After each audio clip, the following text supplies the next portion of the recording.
Hi, everybody. Sometimes I forget why we come here. Yeah. Welcome to Super Breakfast Friends Club, the show that I spring on Mel after a solid 10 seconds of silence.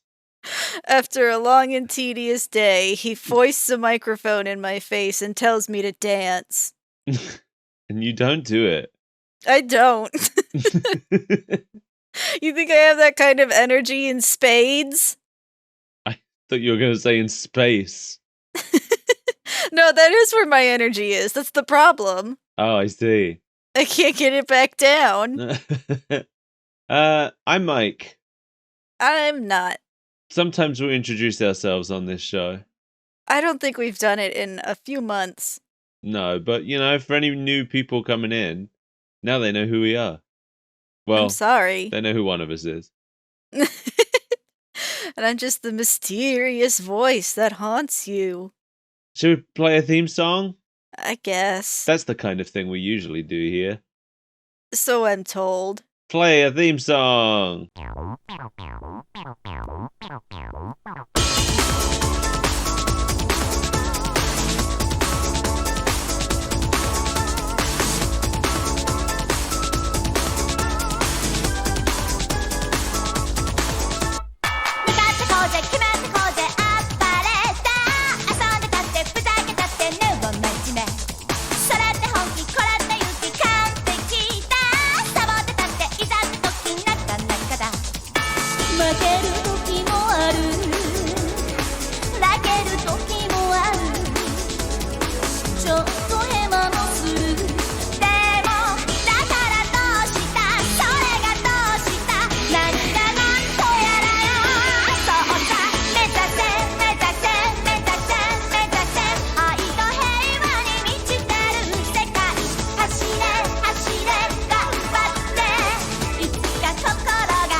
It's that guy. It's that guy. It's Bomberman. I guess you wouldn't know. We probably need to say the name of the show more often. Instead of just assuming people can glean from the Japanese theme song. I think by the end of the episode, they've usually figured out what we're talking about. We are talking about Bomberman B-Daman Bakugaiden. What a nonsense sentence. Yeah. Did you know that Bomberman was 40 this year? That's pretendous. He's been around for 40 ding-dang years. That's too many years, Bomberman. Calm down. It's nuts. I liked his theme song here. Yeah, it's alright. It was cute. It's cute. So we got a whole bunch of stuff we have to talk about here. Oh boy, because I just have so many questions about Bomberman in general, and I'm hoping that this information will clear something up. Yeah, I feel like you coming at this with no information, because I told you nothing. No. This probably raised way more questions than it answered for you. Yeah. I would assume. Not to spoil the whole episode, but I have no idea what I just watched. I couldn't parse anything. It went so fast. What were your biggest questions? What is Bomberman? Why don't they have mouths? Oh. I thought you knew more about Bomberman than that. The only thing I know about Bomberman is that Bomberman 64 was real good, and I liked wearing the kitty cat costume. Okay, well here I'll answer. I can answer that question for you. Bomberman is a robot sometimes. Sometimes. He's a robot, except for sometimes when he isn't a robot. Is there a reason? I don't think there's like any unified canon for Bomberman. It's really just like whatever it is at the moment. That was another of my many Bomberman related questions. Just, is there a running canon? Yeah, there's a few. Sometimes a story will continue on into a second or third game, but I feel like more often than not, it just kind of like resets back to the beginning. I think usually the Bombermen are robots, but sometimes that's just not addressed. We just don't talk about Robot Bomberman. Yeah. Although, first, if we're going to talk about Bomberman, we have to go back to the very beginning when he was not a robot. When he was all man and no bomb. The original Bomberman game was released in 1983 for PC consoles, or PC engines, sorry. PC related computer machines. Yes. It was made by Hudson Soft, who are also known for the Adventure Island games, the Bonk games. I think we're probably more familiar with them for the Mario Party series. Ugh, don't talk to me about Mario Party. They also made Sonic Shuffle. People so often, when they talk about Sonic Shuffle, they say this is when Sega ripped off Mario Party. But the same people who made Mario Party made Sonic Shuffle. So it's not really a This ripoff. is when Sonic reskinned Mario Party. Yeah. It's the same people, guys. Calm down about it. Anyway, Hudson Soft closed in 2012 and got merged into Konami, a fate worse than death. Oh no, poor Hudson Soft. I know. So we don't expect to see too much Adventure Island or Bonk ever again. Bye bye, Bomberman. And they still do stuff with Bomberman. I think it's the one Hudson Soft property that they actually do stuff with, because Bomberman is successful enough for them to bother, you know?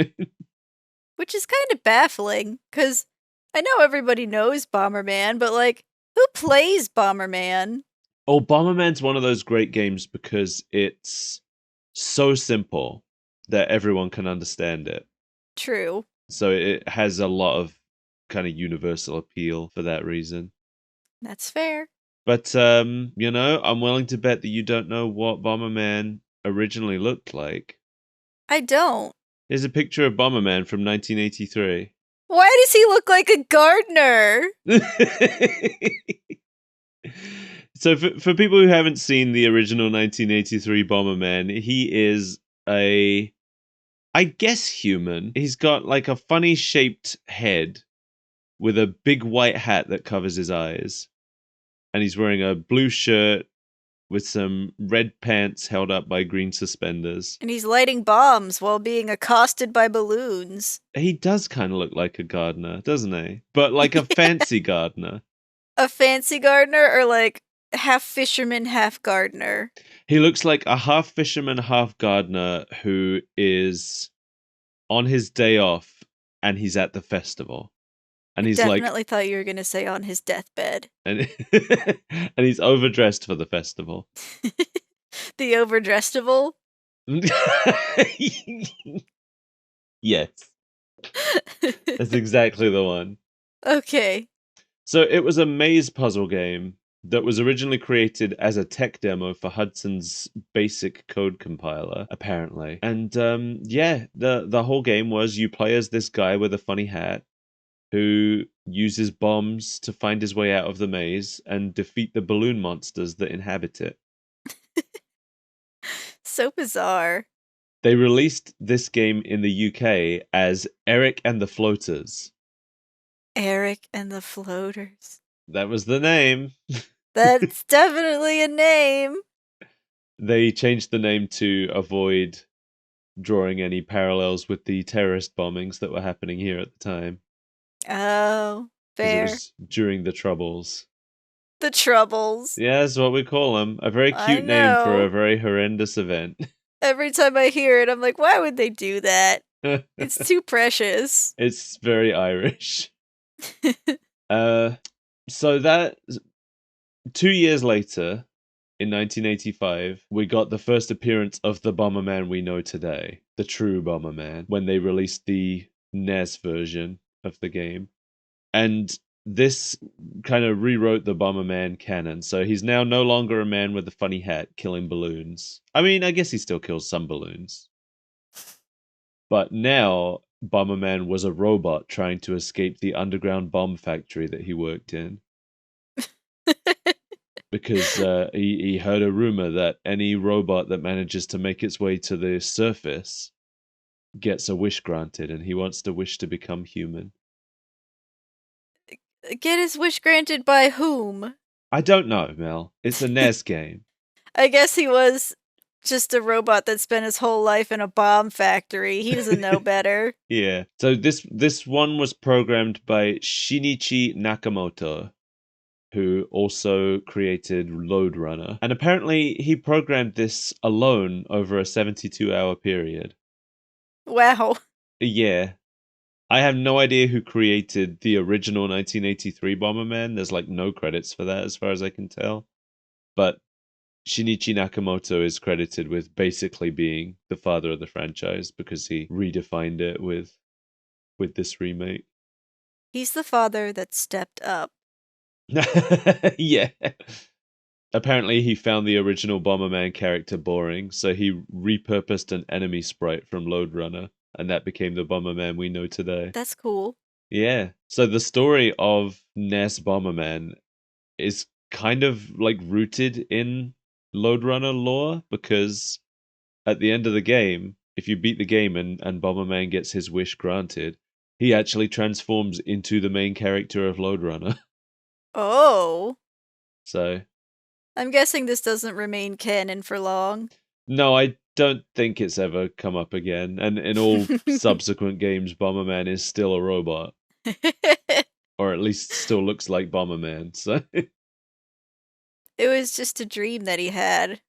anyway, Lode Runner and Bomberman for the NES were so successful that by 1986, Nakamoto had been promoted to company director. So good for him. Good for him. Now we have to talk about something that seems entirely unrelated, Oh no, it's one of these again. which is B-Daman. B-Daman. It's not entirely unrelated because I was extremely confused. So, B-Daman is a marble shooting toy by Takara, now known as Takara Tomy, originally released in 1993 as a tie-in to Super Bomberman, which was coming out at the time. So it exists because of Bomberman, and then also exists within Bomberman. I think it would have existed anyway. I think they were gonna make it, and then they just decided to do it with a Bomberman license. Okay. But the thing is, it now exists as a separate franchise. B-Daman is now, like, they dropped the Bomberman license in the early 2000s, and it just became its own thing. So, like... I was Googling what B-Daman even is. Okay, this answers a lot of questions that I had. Namely, why robots? Why giant fighting robots? Yeah. Well, because originally it was just Bomberman. If you look up Bomberman B-Daman, it was just Bomberman. But Takara, for anybody wondering, Takara is the company that created Microman and Diaclone, which are the toys that were rebranded as Transformers for us. You know, I think we had one of these Bombermans. Oh, really? Does it look familiar? Yeah, it sure does. That's interesting, because I don't think they were released outside of Japan. There was a point in time when my brother had some way of acquiring Japanese products. Because I had a couple Pokemon toys that were Japanese. And that must be where he came from. Probably some import store. I thought you meant your brother for a second. Yeah, picked him up at the import store. Takara also invented Beyblade, apparently. I didn't know that. Oh, let it rip? They did let it rip. And that makes sense, because B-Daman is in a similar vein to Beyblade, I think. It's a toy/game where you shoot marbles at your opponent out of the stomach of your figure. Which is why that keeps happening in this show. Yeah, that sure was a question I had. Yeah, I thought it might be. It's like, when is he gonna make the bombs? Yeah, there's no bombs in this Bomberman show. He's just launching marbles from his stomach all the dang day. launching marbles from his stomach and then getting into a giant fighting robot. Yeah. When is he gonna get to the fireworks factory? Before this show, there was a Bomberman B-Daman video game for the Super Nintendo. Ooh. In 1996. It's a puzzle game where you have one shot to find the right angle to detonate all the bombs on screen by firing your absolutely marble at not. them. No. No? I would be having fun for the first, like, tutorial levels, but then as soon as it makes me think, Yeah. It looked like it was kind of like bowling. I watched a video of it. Oh, I don't enjoy bowling. Wow. I know, it's a hot take, but I don't. Well, now we've reached the point where we have no choice but to talk about the show. Oh no! The show is called Bomberman B-Daman Bakugaiden, which began as a manga in Koro Comic, which ran from April 97 to February 99. So what that means is this is a TV show based on a comic book, based on a toy, based on a video game. That's the most layers that we've found so far. So far, yeah. It's the deepest into the core of the earth we've managed to dig. It might be the deepest that it's possible to get. There has to be one deeper, and I want to find it.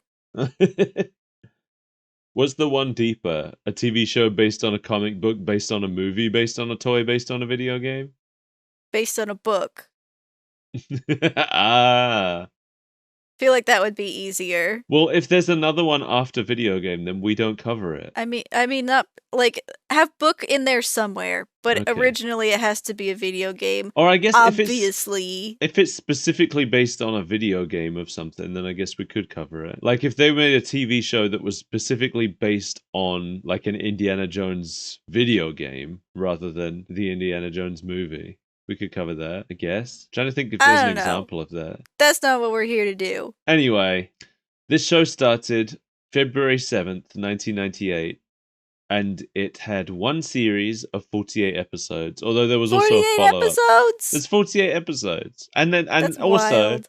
they made a second series called Bomberman B-Daman Bakugaiden V. Wow. I guess this show was successful. I guess so. I mean, it's already successful. It's based on a comic based on a toy. I know, but it's one of those things where it's like you gotta do a lot of homework to enjoy it initially. Yeah, you gotta. Well, I don't know. I mean, it's clearly just a toy commercial, really. As all things back then were. It was produced by Madhouse. We've talked about Madhouse before because they made the Kirby anime, although I think they're best known for Death Note. Never heard of it. Doesn't that seem funny to you? This show and the Kirby anime made by the people who made Death Note? It does. These two cutesy shows with orbular shaped characters. Yeah. Like this and the Kirby show being made by the same people makes sense to me. But then you throw Death Note in there and I'm like, huh, interesting. I don't know. I feel like this is definitely the bridge between Kirby and Death Note because they were trying to blow up a planet of friendly aqua creatures. This is the midpoint. Yeah. This is the middle evolution. You might be surprised by some of the stuff that happens later in Kirby if you think that this is uncharacteristically dark. Apparently, this show aired at 5 p.m. on Nagoya TV, which was known for being closely associated with Sunrise Animation Studio, and for airing Gundam. Did you hear that bird? I did. That was rude. It was loud. Is it in your room? No, it's outside. I don't even know what kind of bird that was. Just pressed right up against the window, trying to see what you're doing. This episode is called Legend, the Bida Heroes. And we open with an elderly bomberman telling us the story of ancient times when Bida City was still called Bida Kingdom. None of that really meant anything to me. No, absolutely not. Because we don't know what time he's in or what has changed since then. No. Yeah, he says that Bida City being called Bida Kingdom is supposed to tell us exactly how long ago it was, but since we don't know what any of those things mean, it doesn't tell us anything. Since we're filthy casuals and we didn't read the comics.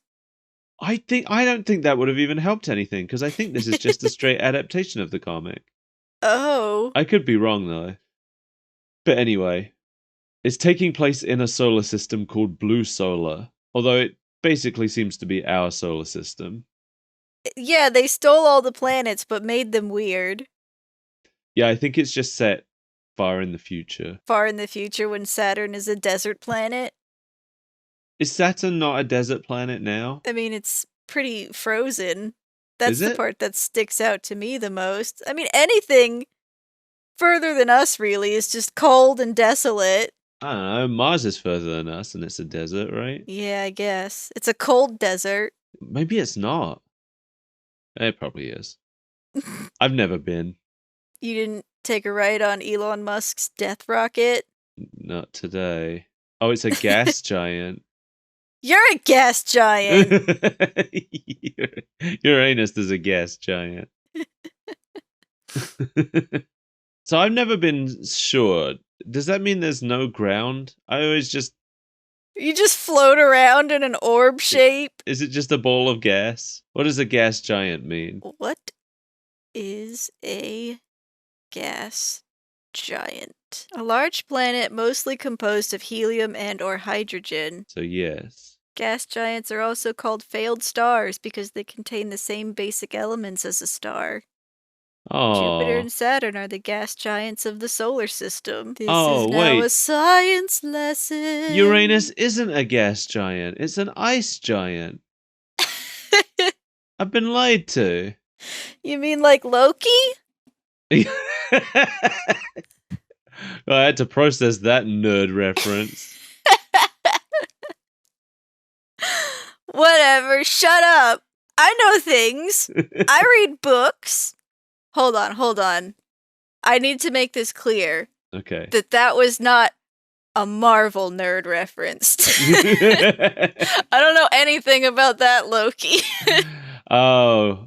Wait, is he an ice giant in the actual lore as well? Yeah. Oh, I thought that was just a Marvel thing. Mm-mm. Oh, okay. I'm not super familiar with... I've even completely forgotten where he comes from. I'm not very familiar with their mythology, but I do know that... from... Nope, I don't know. I thought Where? maybe I might know enough of the Norse. Marvel nerd stuff. Oh, that was what you were trying... I thought you were trying to think of the name of the realm that the ice giants come from. Oh no, I just couldn't remember the name of where he actually comes from in real life. I guess I always forget that the Marvel lore is just the same as the actual legends. Yeah. Anyway, we're told that every 1,000 years the planets align, and that time is now, I guess. We're not told why any of this information matters, though. Yeah, well, I completely forgot that even happened because it's not relevant in this episode. No, maybe it's relevant later, or maybe it's never mentioned again. Who knows? Do you think it's relevant because the demon inside of the king is from space? Oh, maybe. I never even thought of that. Anyway, we're on Saturn, the desert planet. That's where Bomberman lives. Yeah, or White Bomber, as they call him. Because that's the thing. He's only ever called Bomberman when he's the only one. Whenever there are multiple Bombers Man, he's always called White Bomber. Yeah, because I guess if you just yelled Bomberman, everyone would turn their heads. Yeah, it'd be like yelling, "Human!" So White Bomber he's got a whole bunch of targets set up, and he's practicing firing the marble out of his stomach. Yeah, it spends a while fixating on the target, so I'm like, all right, he's gonna throw bombs at him. It's not what happened. Yeah, I was wondering how confused you would be. Extremely. All this talk of marbles. I was wondering how confused you would be in general, because I feel like until he actually shows up, there's nothing even to say that this is a Bomberman show, really. Yeah. Because unless you could like read the kanji, and I wasn't sure if you could. I figured it out when I saw him in the intro. I was like, oh, that's a Bomberman. White Bomber is played by Houko Kuwashima. Good job. I knew her as the voice of Mei Ling and Paramedic in Metal Gear Solid. You might know her as the voice of Shanoa in Castlevania. Oh yeah, Shanoa. Yeah. She's also Android 21 in Dragon Ball. She's Presea in the Tales of series. And she's Kasumi in Dead or Alive. Ooh. So she's got a pretty wide, varied lineup of characters that she's played. Yeah. We also see Orange Bomber here, who apparently is White Bomber's mentor or trainer or whatever he is. Local pest, since he keeps trying to bop him in the head with a hammer. He is played by Yuichi Nagashima, who now goes by Cho, apparently. He seems to be best known as the voice of Brook in One Piece. He also played Ham Egg in the 2003 Astro Boy. Ham Egg. We will eventually see him as Super Arrow in the F-Zero anime. Oh boy. And apparently he was also the voice of Professor Pickle in Sonic Unleashed. And he was Tatazo in Xenoblade Chronicles 2. So he's training Bomberman to fire marbles from his belly. Allegedly. Yeah, and we're told that the B marble is a technique that uses spiritual energy. I don't really get it, if I'm being honest. No. I would liken it to Care Bears. It's the Care Bear stare? It's the Care Bear stare, but it fires a marble instead of a beam. Yeah, we don't really get to see it in action until Black Bomberman shoots his and it eats the floor. Yeah. We're told about King Golden Bomber, who is apparently White Bomber's father, and we see a flashback to 1 year ago when White Bomber left his home in the palace to go training. King Golden Bomber is played by Tesho Genda, who is Shu in Dragon Ball, is the Japanese voice of Optimus Prime, also the Japanese voice of Tigger, Batman, Arnold Schwarzenegger, Dan Aykroyd, Samuel L. Jackson. That's quite a lineup. Yeah, he also played Gomez Adams in the Raul Julia movies. And he was the voice of Biff Tannen in Japan. Ooh. And Inspector Gadget. My personal hero. So he's done a lot of stuff. A lot of dubbing work. Yeah. Got that good voice. And this is where a fleet of ships show up, along with Black Bomber. Sorry, Captain Black Bomber. Yeah, don't you dare forget his title. He worked hard to earn that. He is played by Toshihiko Seki, who seems to be best known for playing Momotaros in Kamen Rider and Iruka in Naruto. Is also the Warrior of Light in the Dissidia Final Fantasy games. I believe that's the Final Fantasy 1 hero. I should know this, but I don't.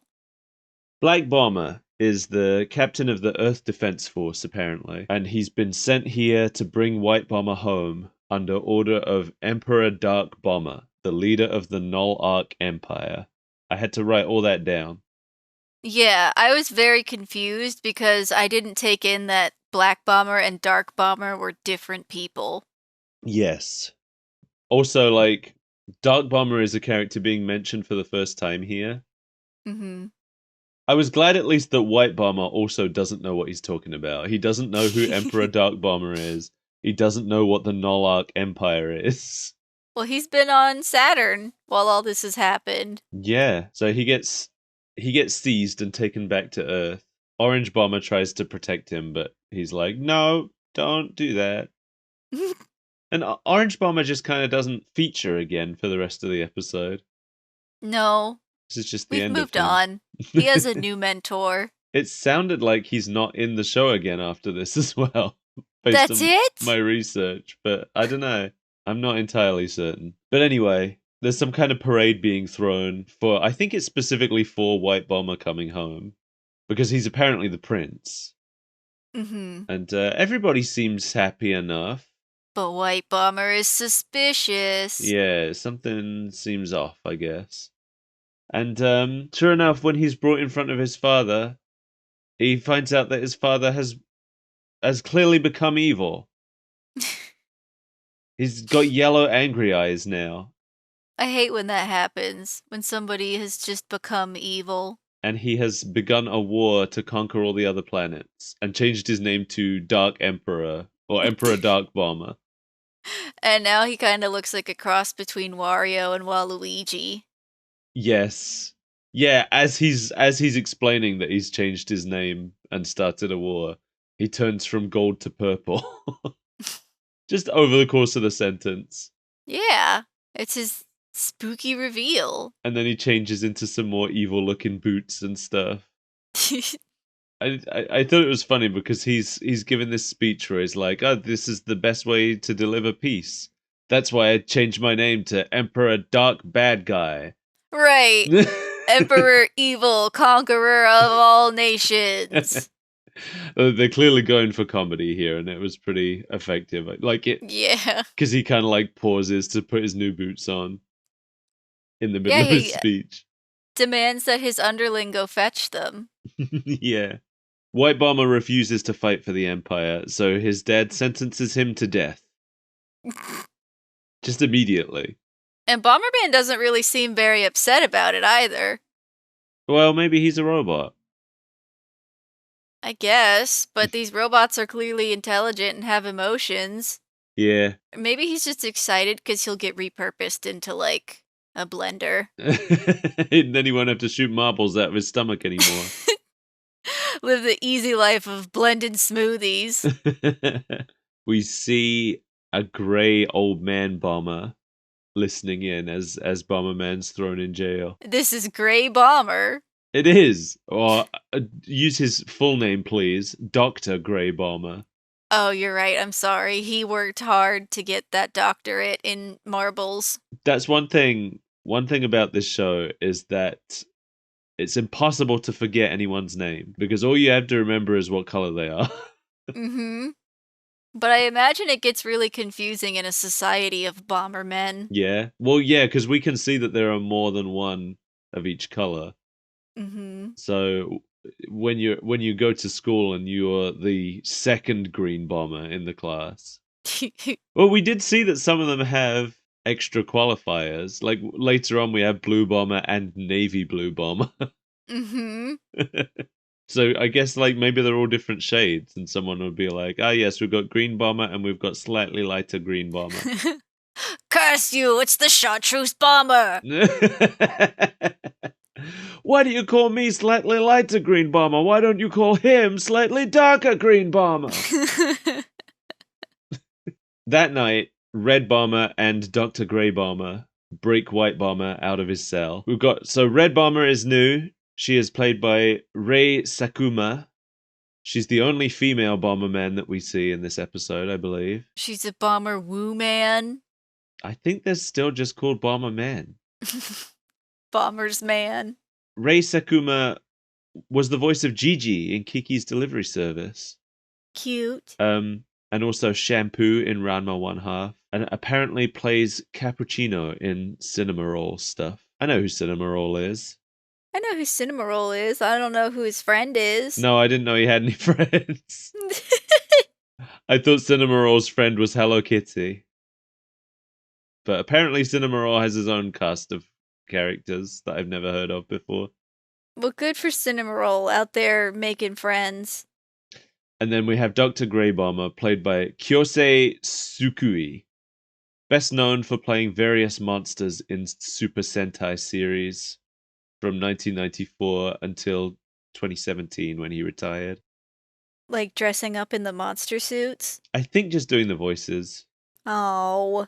I'm sorry. I would have had a lot more respect for him if he was in the monster suit. I have just as much respect for him either way. You're much more charitable than I am. So Dr. Grey Bomber tells White Bomber that his father has been possessed by an evil spirit, which is not the kind of thing you expect to hear from a man of science. No. Or to be the cause of a rising evil empire. Yeah. We don't see any proof of this, I guess. No, we don't. We're just kind of going by this on faith. What if at the end of the series like White Bomber shows up and he's trying to get the evil spirit out of his father, and then Dr. Gray's like, "No, you misunderstood. The evil spirit is greed. I was speaking metaphorically, you idiot." I am fully anticipating it to just be a red herring. I could see it with this show. It does a few of those. So Red Bomber introduces herself as a member of Nereid? Was that what it was? That sounds about right. Yeah, I think that's what she said.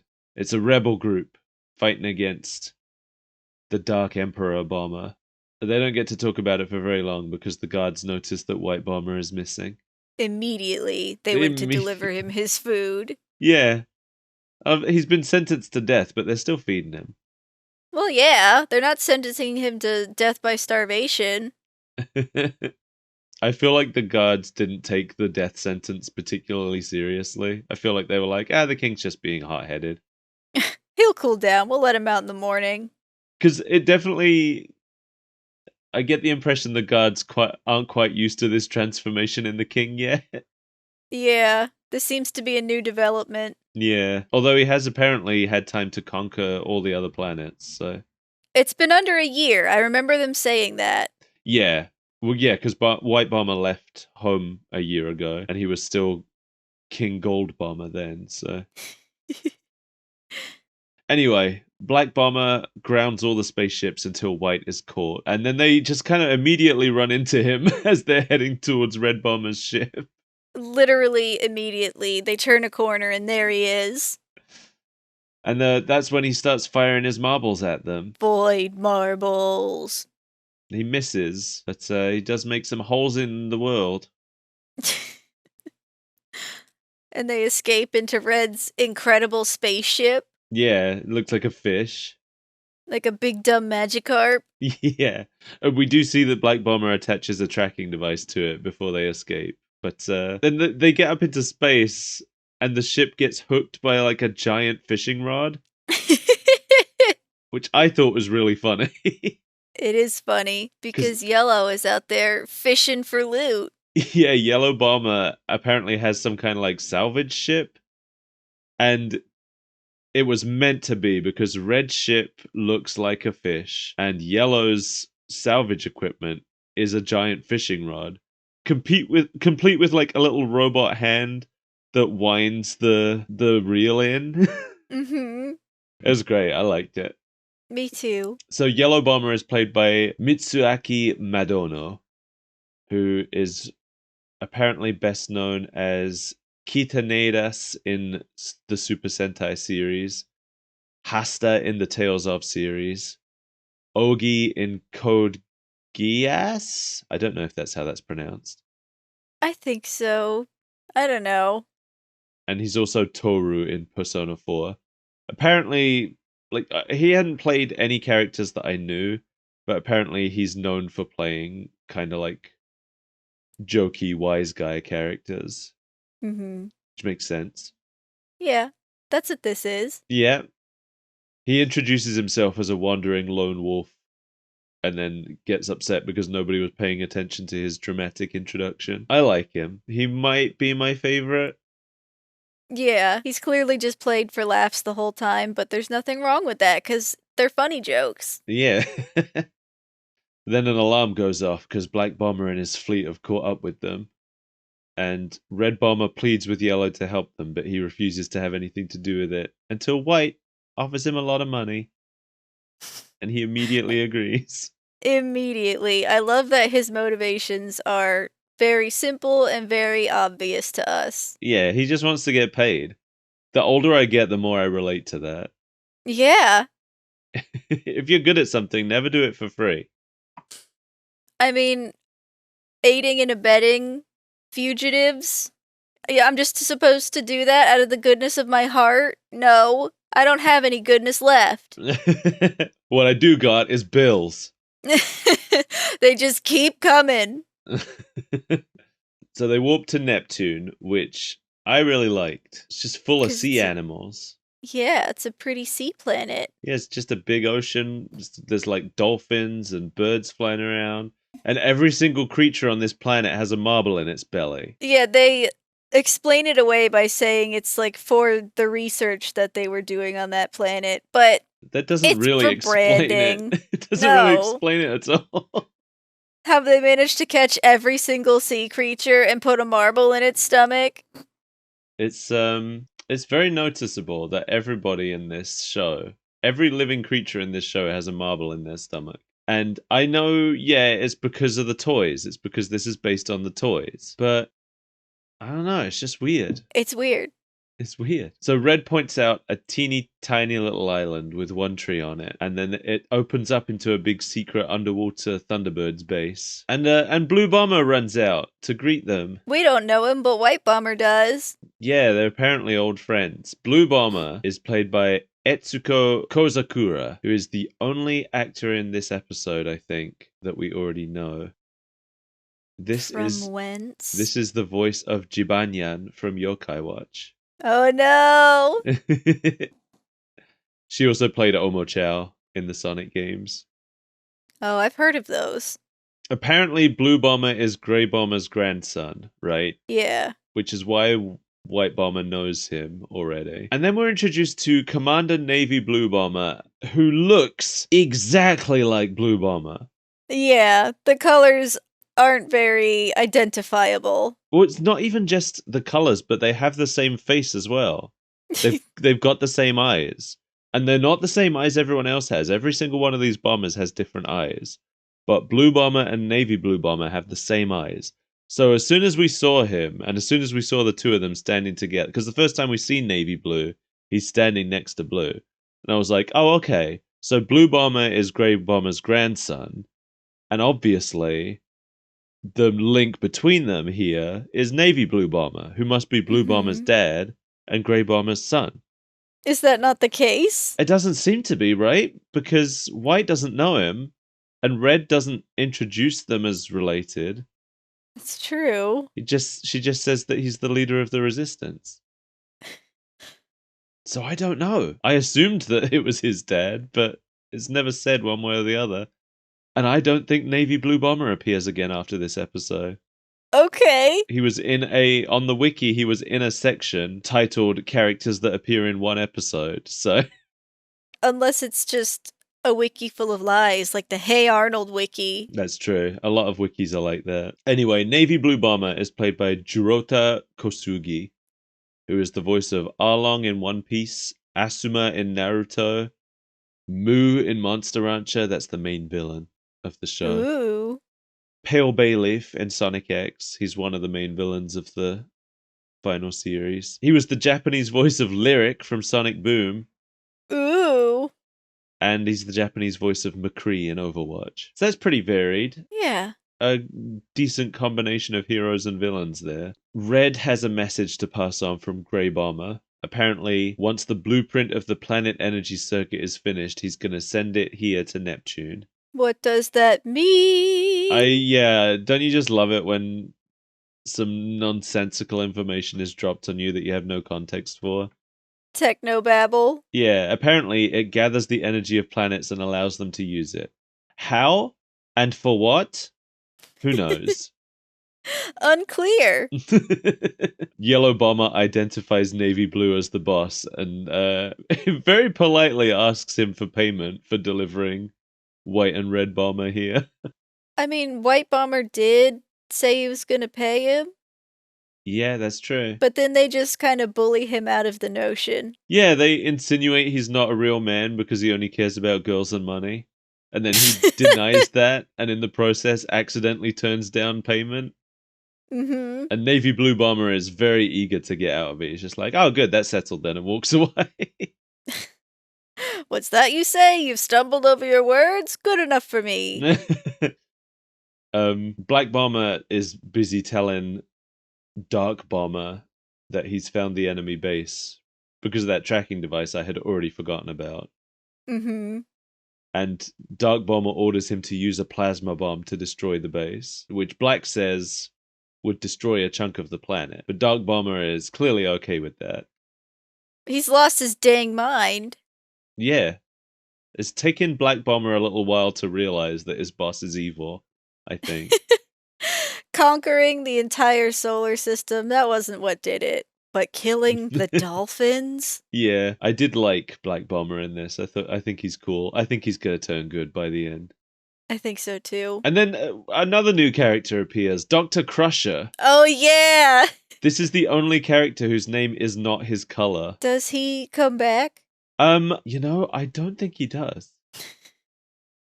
Why did they give us so many one-off characters? It sounded like, from what I read, it sounded like he later gets replaced by an almost identical looking character named Dr. Brown Bomber. Okay. So, I mean, he was already brown, so. He was, but what is even the point of all of that? I don't know. I feel like this is just them kind of like feeling their way blind through the show that they want to make, or the manga they want to make.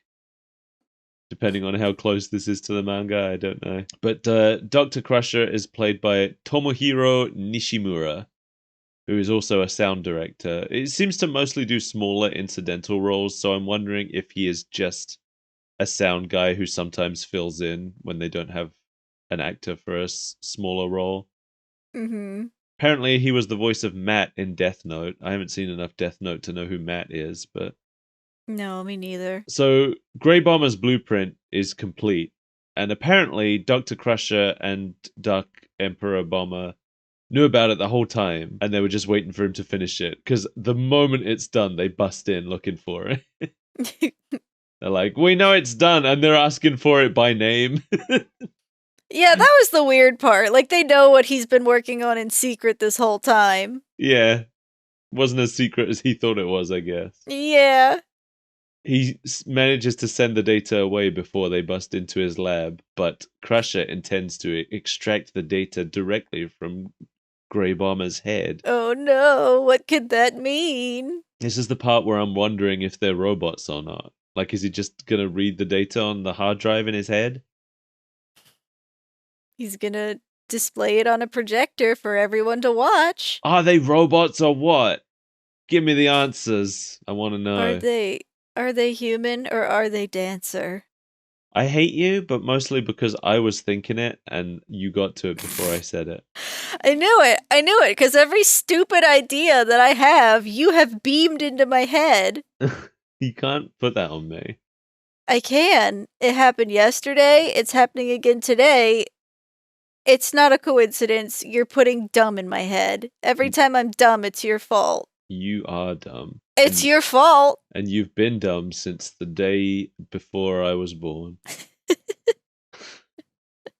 You're older than me. I know, and that's how long you've been dumb.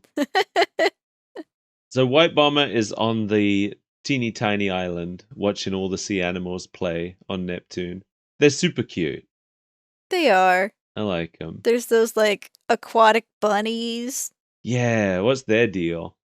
I don't know, but they're magical. I know we see in the opening that at some point in this show, every one of these characters is going to have an animal sidekick. Because in the opening, we see White Bomber with like a bird, and there's some kind of bunny thing that's with Red Bomber, and Black Bomber has a dragon. Of course he has a dragon. But they don't get the animals yet in this episode, and I'm sad about it. We're just gonna have to keep watching. Yeah, I'm down. I quite enjoyed this, despite all my confusion. Like, I'm hoping that it's just first episode syndrome, and that it kind of slows down and picks up. Yeah.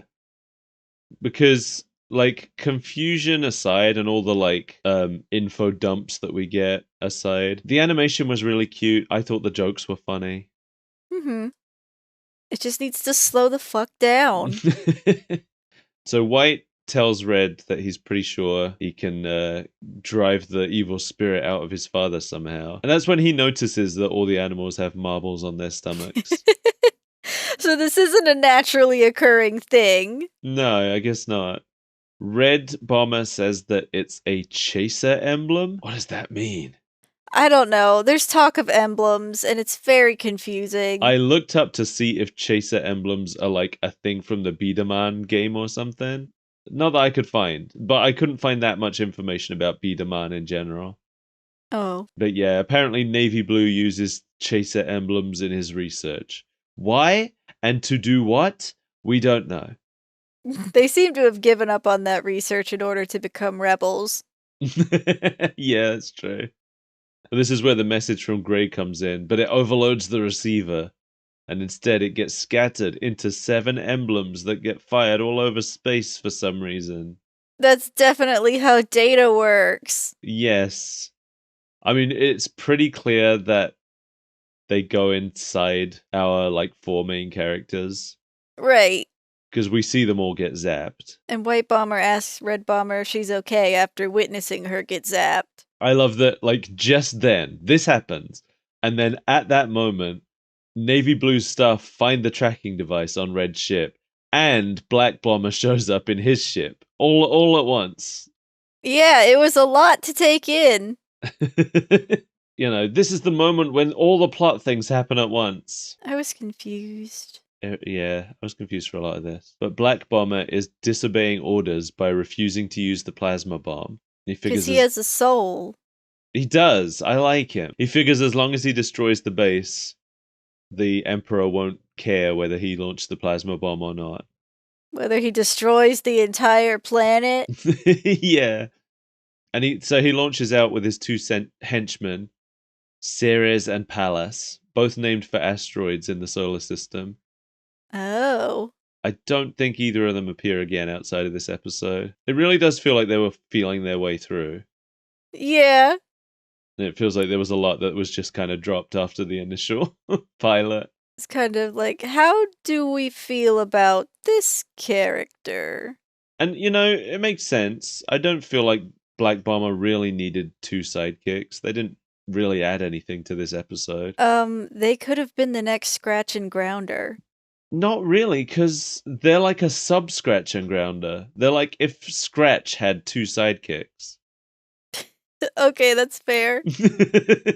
But what if Scratch had 2 sidekicks? We just keep adding more and more sidekicks on the way down. Yeah, sidekicks all the way down.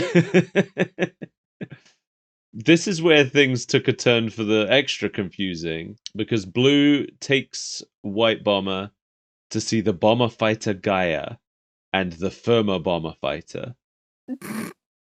2 big sets of armor. These were real toys you could buy. These were special sets of armor that you could put your Bomberman B-Daman figure into and then launch double marbles. Double marbles? Yeah, it had it had 1 hole for the Bomberman's normal marble to come out of, and then a second marble hole at the bottom of the armor. We are flying too close to the sun with this one, friends. So, but it's just too much in my opinion. Too many marble? We haven't even seen Bomberman use his regular marble yet, and now we're introducing a marble armor shooter? Yeah, that is weird. We seem to see his character progression through the armor when he makes it shoot a big giant marble that out-marbles the other marble. Yeah. So, White Bomber has the Bomber Fighter Gaia, Blue Bomber has the Firma Bomber Fighter. I think he says these are the only 2 that can fly. And then Red has her Flame Bomber Fighter, which he's going to put Yellow in, but he says he has his own robot that he wants to use. And then he shows up in the Spark Bomber Fighter. Yeah, when she said that she was going to put Yellow in it, and before we realized that it was for shooting double the marbles, it looked like she was just going to load him in like you load Balex in, just to the dick of the robot. Yeah. Oh, into the other marble hole. Uh-huh. I don't know, man. It got to be a lot at this point. It was a lot. It was a lot. Maybe it wasn't so, if you're into the toys, if you're buying the toys, maybe you're like, oh, cool, it's the armor. It's the Flame Bomber Fighter armor. I own that. I've used it to defeat my friends in the schoolyard tournament. The schoolyard marble tournament? This is basically marbles for edgy 90s kids.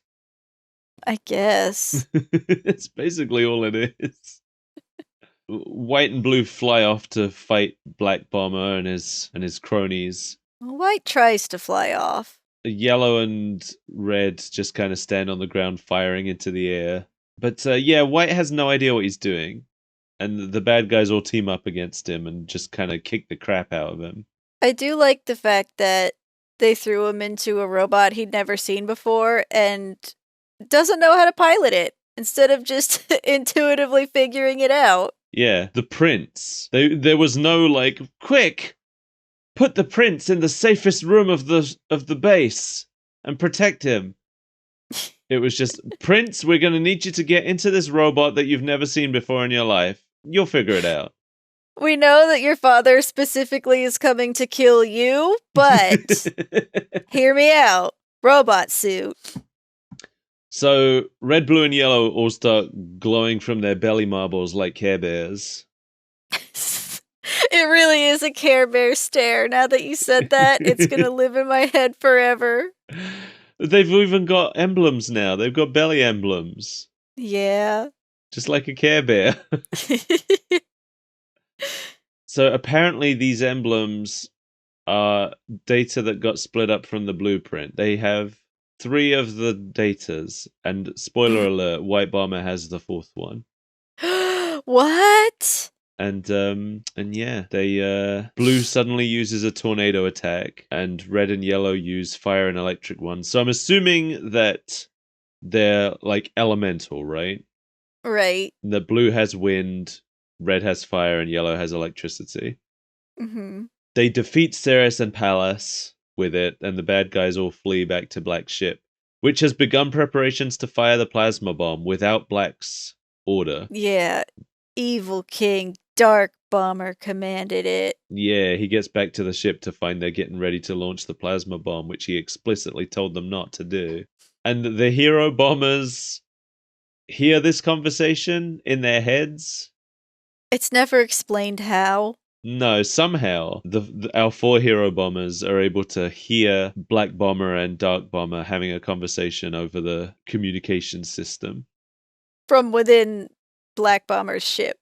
The only reason that this happens is so that they know that Black Bomber tried to stop the bomb from being launched. Right, because there's no other way in 48 episodes to convey this kind of character arc.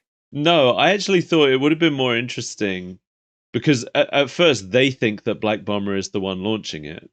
Mm-hmm. I thought it would have been more interesting if they went on thinking that he was the one that tried to blow up the planet. Yeah. And then, we, the audience, know that he tried to stop it, but the heroes don't know that. That would have been interesting. Yeah. But instead, the heroes nonsensically find out by overhearing radio waves. Maybe they are robots. But, they're all surprised by it. Yeah, they're all confused about the fact they could hear it, yeah. This is abnormal robot behavior. Maybe they don't know they're robots. But in the super very much canon first game, Bomberman wished to be a human. Well, obviously this is an alternate universe where everyone has marbles in their bellies. So you're gonna say marbles for brains. Maybe that too. Why are they called Bomberman? There's no bomb. The plasma bomb is the only bomb. And even that's not a bomb, really. It's just kind of an energy orb. Yeah. It's a giant marble fired from the ship. That is what it is, I guess. So they all start evacuating the base onto Yellow's ship, which he very generously offers for free this time. Wow, what a hero. As they're all evacuating, White just looks down at the animals below, all looking up sadly. Oh, it was such a heartbreaking scene. It really was. And you know what?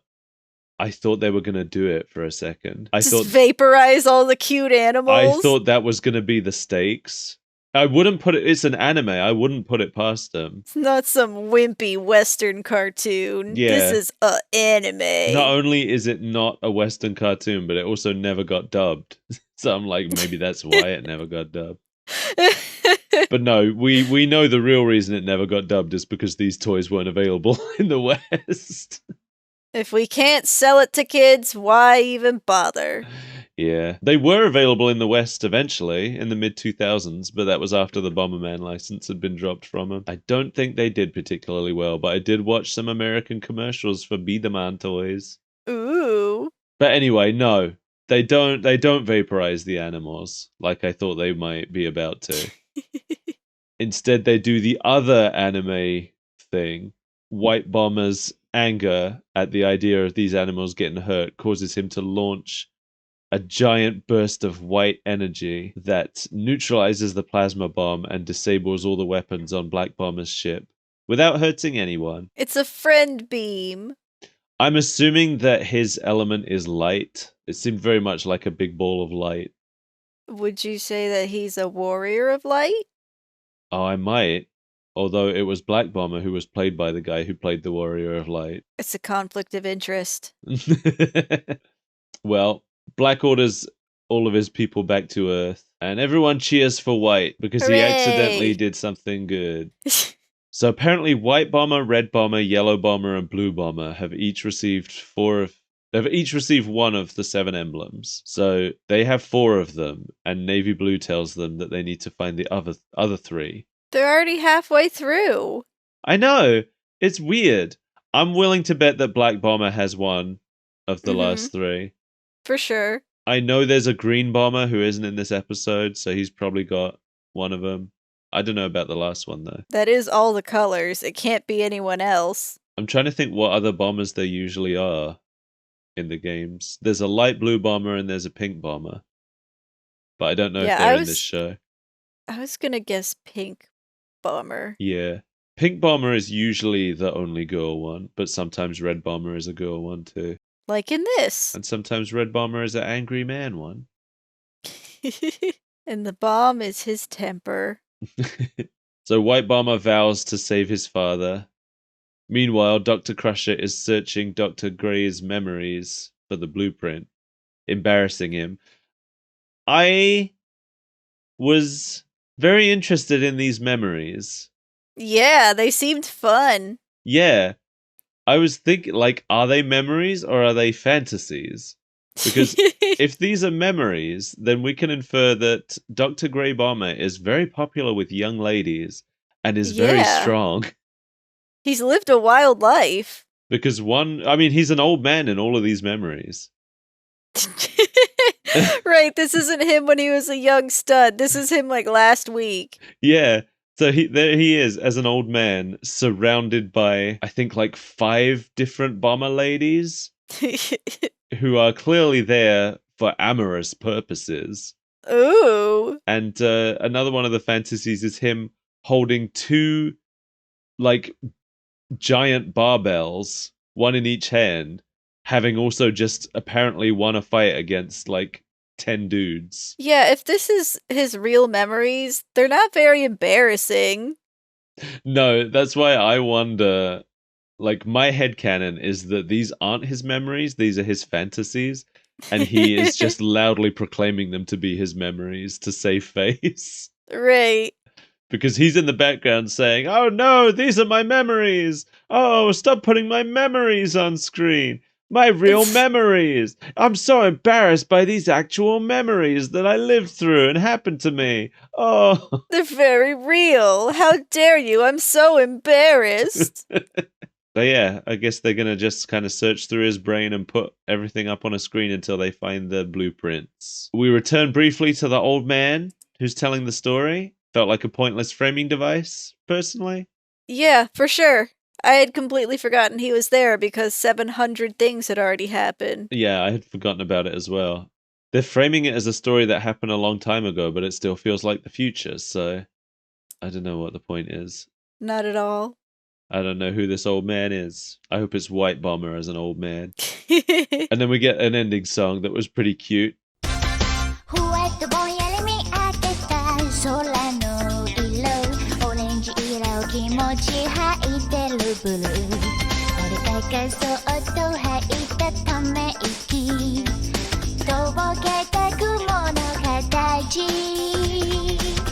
It's from Blue's point of view. Cute. Blue, who's in this episode for half a second, but gets the entire outro.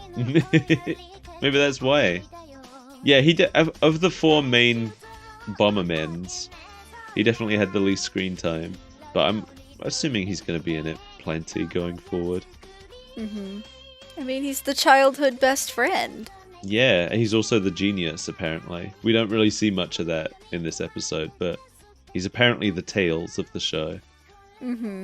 He was the one who explained the energy of the emblem and the robots to White Bomber, I guess. We're told that next week they're going to fight Black Bomber again, but this time on Jupiter. The entire show is just them fighting Black Bomber, but on different planets. I hope that every single episode recap is next week, Black Bomber returns. So, that's the end. It sure is. Did you like it? Despite my confusion, yes, I did. Yes, same. It was I want to say it was very formulaic. It was very clearly just a toy commercial, really. Yeah.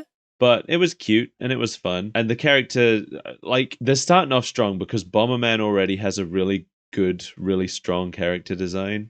I feel like Bomberman has remained a successful franchise for 40 years, based purely on the fact that he looks really good. He's simple and easy to consume. Yeah, so it's just fun to watch him. And easy to animate because they don't have any mouths to draw. I know, not a single mouth to be had. There wasn't a single mouth in this whole show, I don't think. The dolphins and the bunnies. Oh, okay, yeah, alright. But there was no character who had lines and had a mouth. Yes, true. Anybody who did any speaking was fully mouthless. Which is an animator's dream. Now, if only we could get rid of those pesky faces. So yeah, I was into it. I would watch this again. Yeah, me too. But what about... the Legacy? the Degrassi. My favorite angsty Canadian teenage show.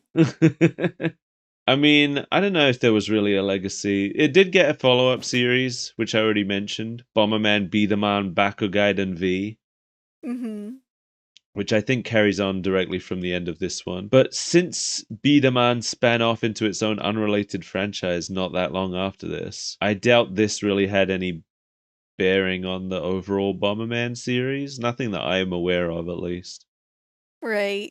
Bomberman did not continue to have marbles in his belly. Oh, no.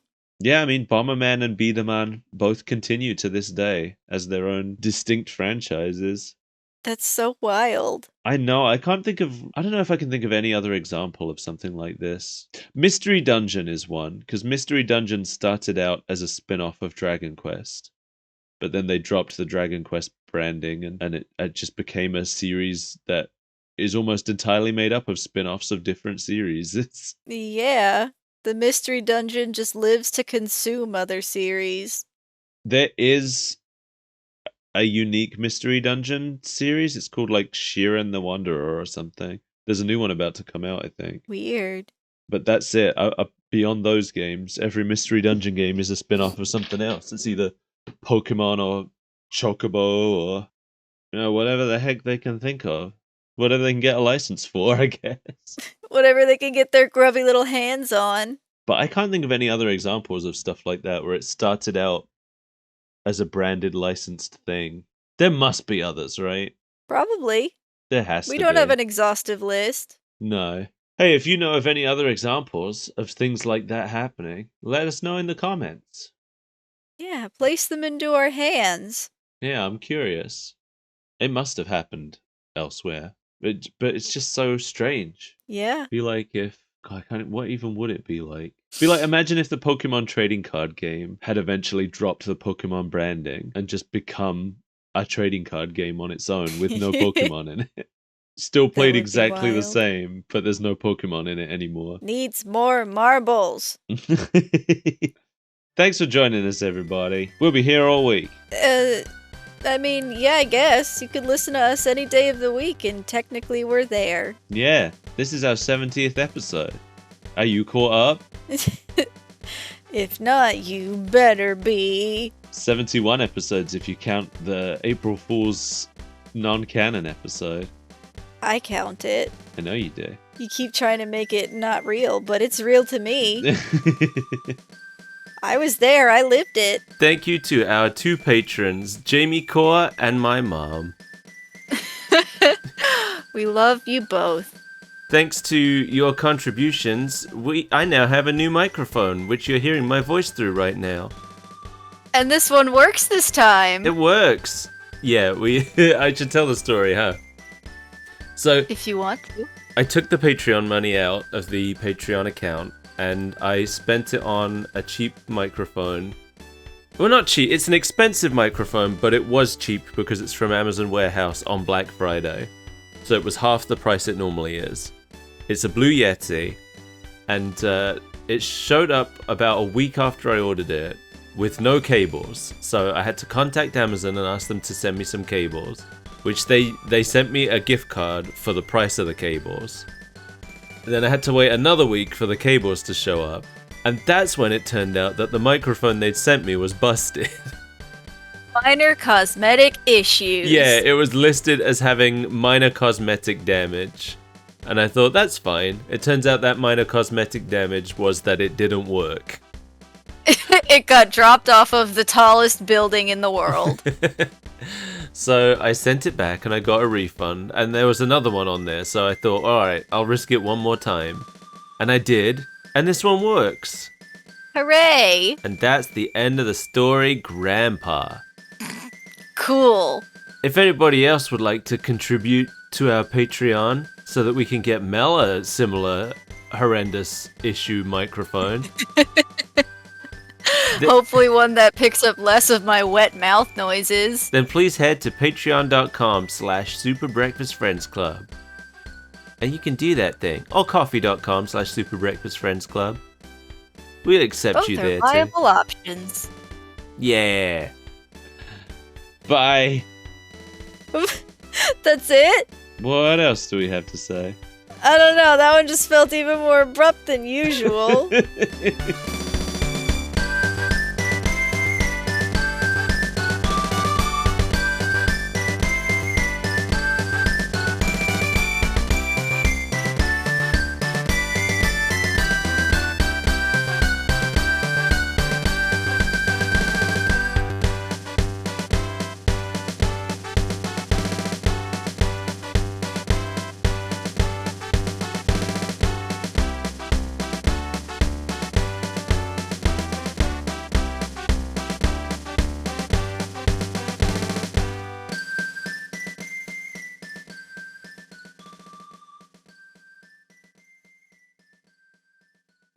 All afternoon, I've had the Bomberman 64 multiplayer battle music stuck in my head. Good. It's gonna haunt me forever. I just tried to picture it, but instead I got the Choo Choo Rocket song. Yeah,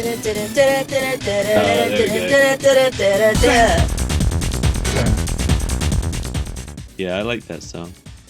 Yeah, I like that multiplayer. That was fun. Yeah, didn't play anything like Bomberman. No, but it was still fun. Oh yeah, I loved it. I'm stopping the recording now. Oh, okay. Oh, do you want to keep talking? No. I was just gonna say I love when you die because you get impaled by a rock respawning. Yeah. That's the best. Okay, now I'm stopping it.